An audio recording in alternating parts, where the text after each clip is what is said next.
Yes, bwana, mambo vipi? Bwana, tunakurudisha tena katika ua lingine ambalo ni sambamba na ua la kisu, lakini pia ni sambamba na ua la kitumbua. Hili hapa ni ua ambalo sisi hapa mtaani kwetu bwana, sisi tunaliita ni ua la shilingi 5. Hili ua bwana lina mzunguko mrefu kidogo kulipata, lakini pia ni ua ambalo linapendwa sana na wateja wetu, lakini pia naweza nikakuonesha sehemu ambapo tumeweza kulikamilisha kwa 100% ili uweze kuona namna gani ambavyo jinsi lilivyo. Bwana, twende pamoja.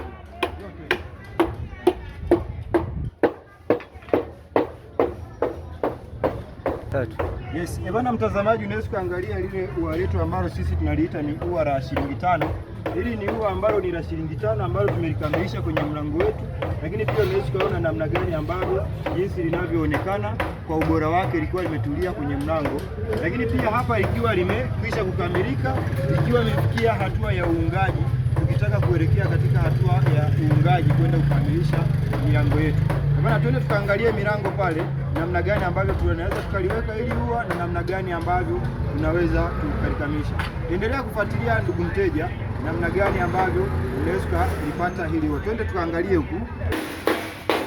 Bwana, wakati tunaendelea na zoezi letu la kuonesha ua la shilingi 5, unaweza kuangalia namna gani ambavyo hili ua tunaweza tukaliweka katika sehemu mbalimbali, lakini pia unaweza kuona namna gani ambavyo linaweza likakaa hapa likiwa linaelekea hatua za uungaji, lakini pia tukiwa tunahitaji kwenda kulikamilisha kwa 1% fulani. Hivyo ndugu mtazamaji, tunachokiomba endelea kufuatilia peji zetu, endelea kufuatilia mafunzo yetu, lakini pia usisahau kuwa sisi tunapatikana katika mkoa wa Katavi, katika kijiji maarufu kabisa, kijiji cha Kanoge. Bwana, karibu Katavi, karibu Kanoge ili tuweze kujifunza zaidi.